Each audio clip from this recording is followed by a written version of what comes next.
Hey everybody, hope everybody's doing well. Coming to you from a early spring day, beautiful day here in Virginia. It's about 80 degrees I think out today, so decided to shoot this little video outside today. So I've got a couple cars that I weathered. Um I'll get into each one here individually in a minute. But I used some dry brushing, some washes here and there, and mostly weathering powders. So I'll kind of talk a little bit about the different ones I used and one on each car. So let's see, I'll start off with my C&O covered hopper here first. So this guy, I weather my wheels with chalks, or excuse me, powders, and I just use a brown paint pen to do the paint on the wheels.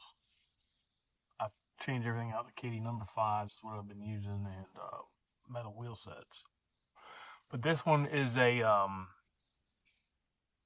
Athearn Blue Box, I believe, that I got at a train show for pretty cheap. So look at the top here. Hang on. So starting at the top, I used some black weathering powders and black wash to do the roof walks. I attempted to fade it down a little bit with some like white powders, and I think it worked somewhat okay, but I tried to kind of replicate the grime on the sides and the top as best I could, because it's typically, I guess, kind of grimy on them, but not super dirty as the rest of the car. I did some light rust on the top as well. So on this one, I used mostly Monroe Models weathering powders. I think it came out a little better. I have pan pastels I use as well, and I'll show you the next car on that. But I think the rust comes out better on the Monroe Models powders than the pan pastels, especially after you dull coat it. I don't know, what do you guys notice when you dull coat weathering powders? It tends to really, to me, dull it down a whole lot. From when you put it on, kind of changes the look, but I don't want everything to rub off, so that's why I kind of want to dull coat everything. So here's the end as well. Sorry about the shadows. Here's the sides, kind of doing for a dirty, just a general dirty look here. All right, now we'll take a look at the next one.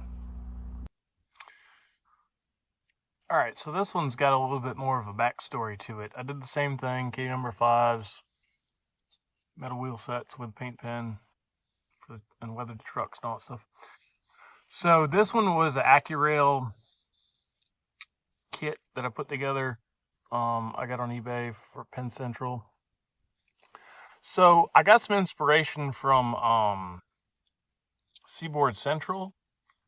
I follow his channel. He's got a great weathering video he did, and like he took a Home Shops car and repatched it and everything.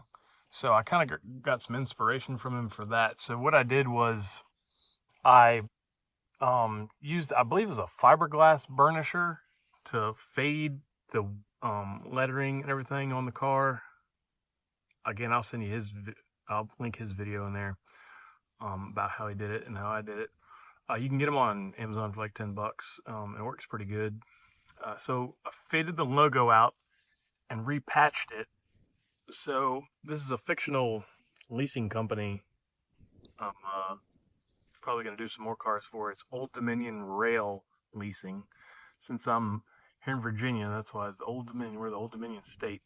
So the story is that this is an old Penn Central car that Old Dominion Rail Leasing bought when they went bankrupt, and this one didn't go to Conrail, so they bought it, repatched it, and leased it out. So this one I used more of the pan pastels on. I think it came out pretty good, decently, but I feel like the rust effect on the roof was not as good after I put the Tester's dull coat on it. But I like it. I like the way it came out. It came out pretty good. So here, hang on, I'll pan to the roof. So here's a roof shot of it.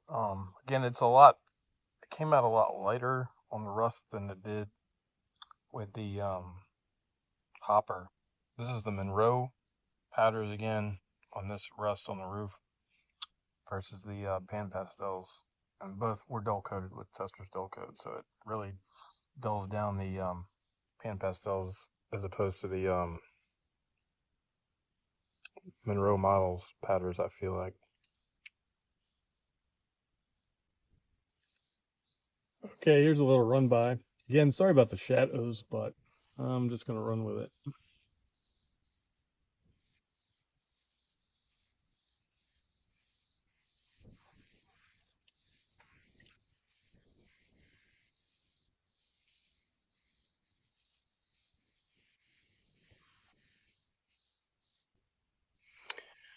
Okay, so I got a little bit of a layout update. So I got my Walthers and Medusa cement plant in the mail. I'm kind of working on that a little bit today on my day off.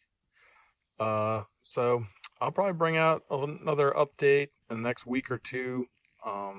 Once I get that going, I am going to get my track plan down. I'm going to print out some templates from the Walthers websites for turnouts and put my flex track down. I do have a couple turnouts I bought from a guy on Facebook Marketplace. So I'm just going to hold my own feet to the fire here and get this thing going because I've had the bench work built for a few months now and haven't been kind of waffling around about what to do. So I'm going to get my button gear and get this stuff going. So once I get some more information or something cool to put out, I'll make another video.